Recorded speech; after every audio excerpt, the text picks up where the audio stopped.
Hello my friends and dear students, hi, welcome back to Rosh Study. I hope आप सब लोग खैरियत से होंगे।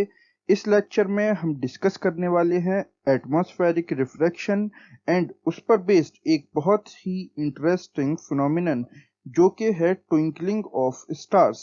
बट हमेशा की तरह लेक्चर स्टार्ट करने से पहले एक क्वेश्चन, और आपका सवाल है कि सैफायर जो कि एक प्रीशियस स्टोन होता है, इसका रिफ्रैक्टिव इंडेक्स कितना होता है। और इसके लिए आपके ऑप्शंस हैं ए 1.52, बी 1.63, सी 1.77 या फिर डी 2.42। कमेंट सेक्शन आपका है, इसको वहां पर आंसर करने की कोशिश करें। हमेशा की तरह इसका राइट आंसर मैं आपको बताऊंगा इस लेक्चर के लास्ट में। इसके अलावा 10th और 12th से रिलेटेड और एमसीक्यूज के लिए आप हमको फॉलो कर सकते हैं at Rosh Study on Twitter and Instagram. और साथ ही साथ इसी तरह के इंफॉर्मेटिव कंटेंट के लिए आप सब्सक्राइब करें टू अवर यूट्यूब चैनल और बेल आइकन को दबाना ना भूलें for the notification of our future lectures. तो चलिए हम स्टार्ट करते हैं आज का अपना topic. So stay with us because there is a lot to know, a lot to discuss. So let's start this lecture by asking this question कि atmospheric refraction क्या होता है। तो इसके बारे में जानने के लिए सबसे पहले हमें ये यहाँ पर जान लेना चाहिए कि एटमॉस्फेयर क्या है। तो जब हम एटमॉस्फेयर के बारे में पढ़ते हैं तो एटमॉस्फेयर बेसिकली एक ब्लैंकेट ऑफ एयर है जो कि अर्थ के चारों तरफ फैला हुआ है। और जो ये एयर होती है, इसका कंपोजिशन क्या है, ये किन किन कंपोनेंट से मिलकर बनी हुई है। तो एयर में हमें 78% नाइट्रोजन मिलती है, 21% ऑक्सीजन मिलती है और 1% इनर्ट गैसेस मिलते हैं, जिसमें कि sulphur dioxide, carbon dioxide, nitrogen oxide, इस तरह के गैसेस जो होते हैं इनको बोला जाता है इनर्ट गैसेस, जिनकी के कंसंट्रेशन होती है सिर्फ 1%। देन इट मीन्स ये जो ब्लैंकेट ऑफ एयर है यानी कि एटमॉस्फेयर, ये बना हुआ है मैटर से। और मैटर यहाँ पर एग्जिस्ट करता है in the form of gas. और ये गैसियस ब्लैंकेट हमको मिलता है अर्थ से 500 किलोमीटर के एल्टीट्यूड तक। इसके बाद स्टार्टिंग हो जाती है आउटर स्पेस की, और वहां पर एग्जिस्ट करता है ओनली वैक्यूम, यानी कि वहां पर कुछ भी मैटर एग्जिस्ट नहीं करता इन एनी फॉर्म। और जैसा कि आप लोग जानते ही हैं कि वैक्यूम में लाइट की स्पीड होती है 3 लाख किलोमीटर पर सेकेंड। बट जब लाइट ट्रेवल करती है किसी भी डेंसर मीडियम में तो उसकी स्पीड चेंज हो जाती है with the deviation of path. और यही सेम चीज हमको देखने को मिलती है इन द एटमॉस्फेयर।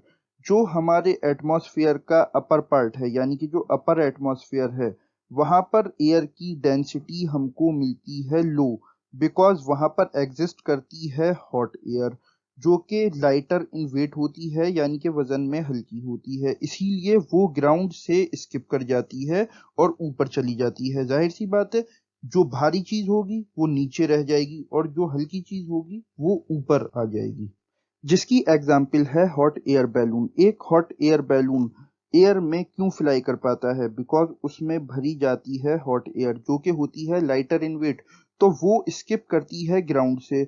और वो जब ऊपर की तरफ ट्रेवल करती है तो वो अपने साथ बैलून को भी ऊपर ले जाती रहती है, और इसी वजह से बैलून फ्लाई कर पाता है।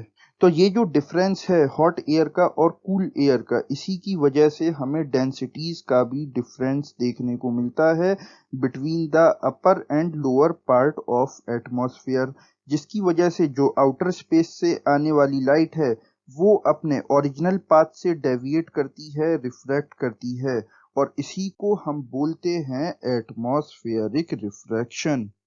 तो एटमॉस्फेरिक रिफ्रैक्शन की बेसिस पर हम ऑब्जर्व करते हैं different phenomena such as twinkling of stars and advance sunrise and delayed sunset. तो नाउ इसी लेक्चर में अगला टॉपिक हम डिस्कस करने लगे हैं ट्विंकलिंग ऑफ स्टार्स। और ट्विंकलिंग ऑफ स्टार्स के पीछे जो कॉजेज रोल प्ले कर रहे हैं, इसमें से सबसे बड़ा कॉज है एटमॉस्फेरिक रिफ्रैक्शन और दूसरा बड़ा कॉज है एटमॉस्फेरिक करंट।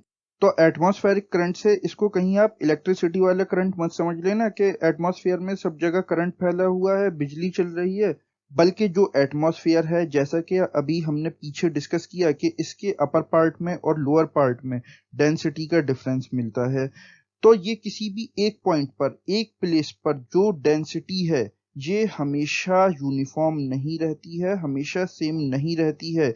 ये बल्कि टाइम टू टाइम चेंज करती रहती है, वेरी करती रहती है, जिसकी वजह से जब कभी भी लाइट किसी भी डिस्टेंट ऑब्जेक्ट जैसे कि स्टार से ट्रेवल करती हुई आ रही है टुवर्ड्स द अर्थ, और जब वो अर्थ के एटमॉस्फेयर में एंटर होती है, तो due to the deviation of path, तो वो करती है refract due to the difference of densities. और ये डिफरेंस भी अपने आप में यूनिफॉर्म नहीं है, एक सा नहीं है, जिसकी वजह से जो स्टार की एपेरेंट पोजीशन है, यानी कि वो पोजीशन जिसको हम ऑब्जर्व करते हैं, वो होती है एक्चुअल पोजीशन से काफी दूर, और वो भी अपनी जगह फिक्स नहीं होती, बल्कि वो अपनी पोजीशन चेंज करती रहती है स्लाइटली, जिसकी वजह से हमारी आईज में एक फ्लिकरिंग इफेक्ट, एक ट्विंकलिंग इफेक्ट प्रोड्यूस होता है, और हमें स्टार्स ट्विंकलिंग करते हुए दिखाई देते हैं, जैसा कि आप अपने स्क्रीन पर मौजूद एनिमेशन से इसको बखूबी समझ सकते हैं। देन सेकंड क्वेश्चन जो कि हमारे माइंड में आता है कि जो मून है या प्लैनेट्स हैं, ये ट्विंकलिंग इफेक्ट क्यों प्रोड्यूस नहीं करते हैं?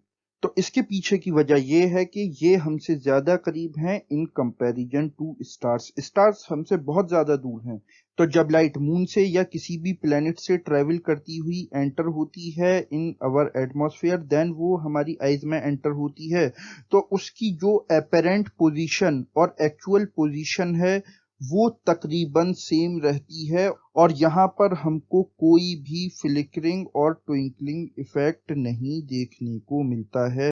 इसी वजह से प्लैनेट्स और मून ट्विंकलिंग इफेक्ट शो नहीं करते हैं।